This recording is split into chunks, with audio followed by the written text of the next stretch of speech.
Hey guys, how's it going? It's Sean. So in this video, I spoke with some really fluent English-speaking Koreans. All of them were able to improve their English significantly while living here in Korea. I thought this would be a really cool video to show you guys, to give you some motivation. And of course, we talked about the benefits they experienced because of their English skills while living here in Korea. Also, for people studying English who want a bit of structure, I just released a course, Seon의 살아있는 영어. But I'll talk more about that later. Without further ado, let's begin. Hey, how's it going? What's your name? Where are you from? Hello, I'm doing good. My name's David. I'm from Seoul, South Korea. Hi guys, my name is Jin. I'm from Korea, 100%. Hi, I'm Laura. I'm from Korea. I'm Saerone from South Korea. Are you really from Korea? Yeah, I'm 100% native Korean. Tell me something that only a Korean person would know. 나란 말씀이 둥기게 달아, and I forgot the rest, but that pretty much proves. 인증 완료. We don't like certain country, historically. Yeah. That's true. 별 다 줄. What is that? 별걸 다 줄인다. 맛점? 맛점? What is that? Nice lunch? 맛점. 맛있는 점심. Oh, okay. What was your motivation to learn English? Well, I have a kind of interesting story, honestly. Yeah. So, yeah, I did have the blessing of going to the States when I was really young, but I only stayed there for like a couple years and I came back when I was 10 years old. So that's relatively very young, and I'm 32 right now, so I had to like maintain and upgrade my English. My motive basically was I lived in a pretty rough neighborhood. It was like pretty tough to survive over there. In the US? No, in Korea. Oh. I was in Busan, and it was nearby the harbor. People were rough over there, and there was a lot of school bullying. It's a very depressing story. Anyways, like the bullying was very harsh, and I really wanted to escape that environment. And the only option I had basically was to enter a foreign language high school, which is like a highly educated, school for people. And then your basic requisites would be being fluent in English. No way, that's so interesting. Yeah, so I was like, I want to escape this environment. I want to go to a pool of people that are really like motivated to study and like get better lives and stuff. So yeah, I just wanted to do that, and I worked and I studied really hard. Worked on my speaking, listening, reading, all that kind of stuff. And then gradually my goal became college, for sure, as all Koreans. I had to have like English scores like TOEIC, TOEFL. And then like other than that, I think I had like a dream of becoming a diplomat at that time. Wow. In order to achieve my goal, I need to work hard on my English. So that's how I kind of grinded. I started learning English because I find it really fun, and I just want to know what other people think about Korea. It kind of gives me a joy when I watch my favorite artists doing an interview in English, like Jay Park, Rose from Blackpink, and RM, his English phenomenon, even though he's a 100% Korean. And I just wanted to have a conversation with a lot of people all around the world in English. Yeah. From Disney movies to Barbie dolls to those classic Olsen sisters, I was soaking English in English without even realizing it. And I wanted to keep that English spark alive. I guess that was my first motivation. Yeah, I was into British English. I graduated in classical music composition, so I was in music university. I thought I couldn't get by if I just study only music, so I studied language. That was English. Was that in school or was that like in your free time? In my free time, it was for my future. So you're living in Korea now, speaking English fluently. How does that benefit you and your life here in Korea? Yeah, so luckily I was hired for the role of Korean language coordinator for a really big channel. Pretty much everybody would know. So what I do there is basically I get the English video first, and then the company does like the transcription and everything, and then they localize it into Korean. There's a whole dubbing staff, there's a whole like subtitling staff.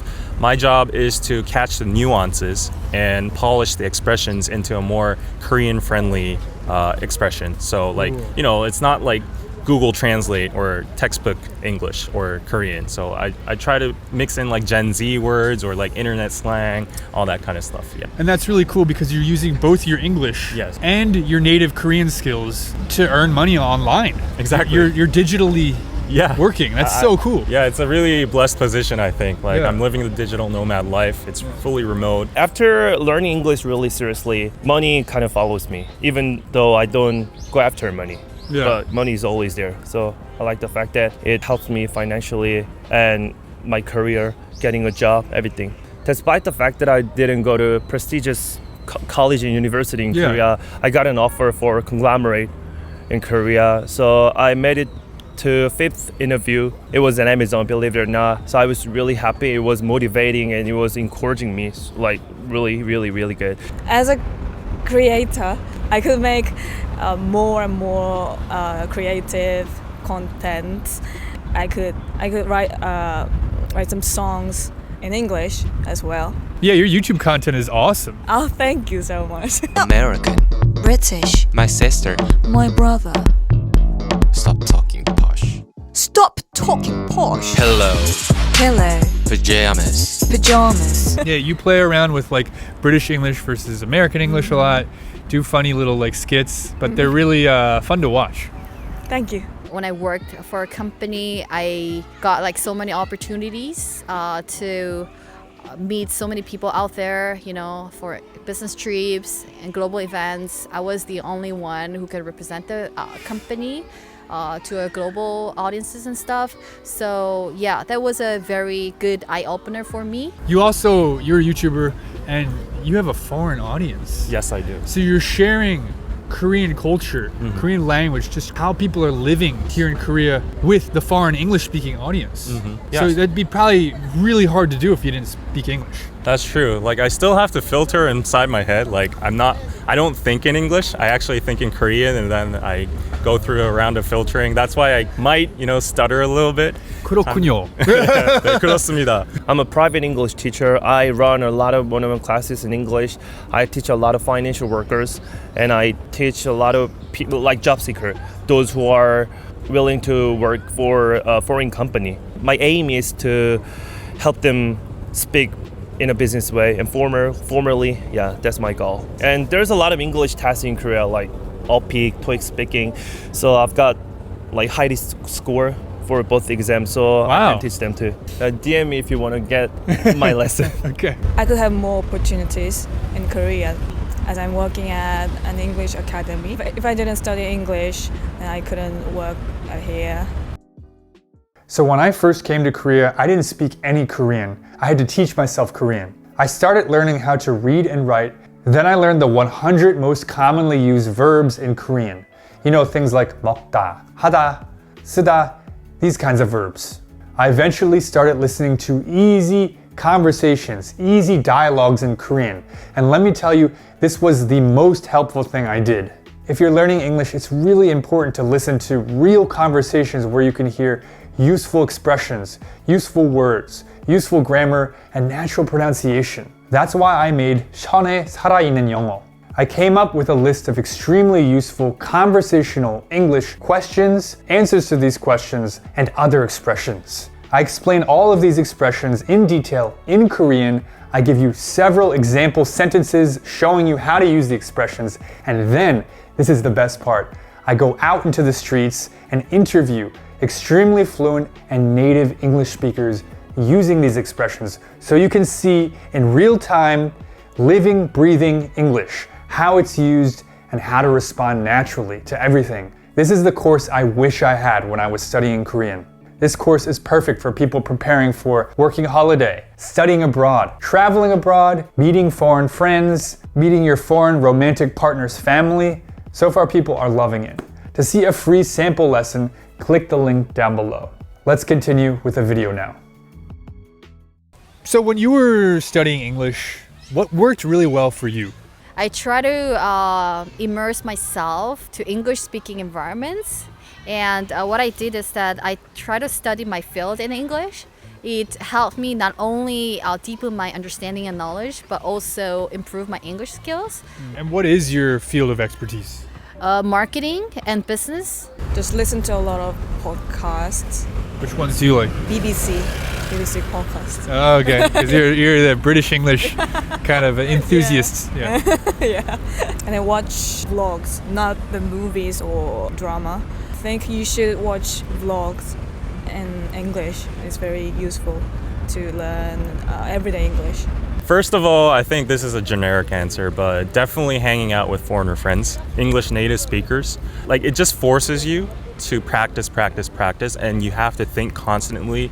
It's not just like reading by yourself, listening by yourself. You have to do all of that simultaneously, and then you need to have like a human interaction going on. So you need to like adapt to any kind of situation. That just pushes you to the next level. And then the second one would be definitely like indulging yourself into some kind of English content you like. In my case, it was like watching, American dramas like Walking Dead, Breaking Bad. Those are my favorite ones. And I just like naturally grabbed some kind of vocabulary or some kind of expressions I've never heard of in like textbook English when I was in Korea. So that really just enhanced my level. So no matter where you are, regardless of your English level, you got to talk to yourself. For example, I wake up speaking to myself like, oh, what should I do today? What do I want to eat for lunch? And every time I just walk around, I speak to myself. I talk to myself about like the sign, the people, and the coffee. I put myself in a lot of hypothetical situation. So let's say I'm just walking around here in Hongdae, and a lot of pedestrians ask me for a direction. And let's say they are Canadian. So let's say I speak English. Oh, your destination is Hongdae Station, so you got to take this way and cross diagonally, just like this. I put myself in a place where I have to speak with Rose from Blackpink or J Park. That sounds crazy, but I do that a lot, like hypothetical situations. Like speaking English in front of Koreans. Oh, okay. Do you think there's like a negative nunchi? I mean, you get those stares a little bit. I don't think people necessarily dislike it, but I do feel a little bit of pressure to keep my voice down a little bit, lower the volume. Some people perceive it as showing off. A lot of people are actually very jealous, and they like envy the ability to speak English very fluently. So they're really sometimes very surprised when they hear like a Korean looking person speaking fluent English. So I don't think it's anything out of like spite in a good way. They're very motivated. Oh, I want to be like that person. Like, oh, I wish I had those English skills. Speak it out. Why not? Don't worry about other people. Yeah, you're living your life, right? I think English is also a really safe choice too. Like, if you're not sure what to do in your life, and you're from Korea or Japan or somewhere in Europe, and you're like, what do I do? I'm not sure. It's probably always a safe choice to learn English because you can apply it for business, for living abroad, for traveling, working in foreign companies. It's a super useful skill. It sounds like you really like to travel. You have a lot of foreign friends. I do. Where do you see yourself living your life? Do you want to continue to live in Korea or abroad or where? Well, I like to travel, especially America and Canada, but I want to stay in Korea. It's not because of my family or my friends. I just like the fact that Korea is one of the safest country and fastest growing markets in the world, in Asia too. So I guess there's a lot of option. Well, a lot of people are skeptical. People talk about negative side of Korea, but it is what it is. Possible to learn English in Korea, yes or no? Yes. 100%? 100%. 1000%? 1000%. Million%? Okay. All right, thank you so much, David. Everybody check out his YouTube channel. It's Korean Pizza Club or DKDK TV. It's great content. All right, guys, see you later. Bye. Follow him on Instagram, and thanks again, Jin, and I'll see you later. Bye-bye. All right, guys, follow her on YouTube, and thank you so much. See you later. See you later. Bye. Thank you so much for watching, everyone. Did you enjoy this video? If so, please let me know in the comments down below. Also, if you're interested in my course, click the link down below. Once again, I'm Sean, and I will see you in the next video. Bye.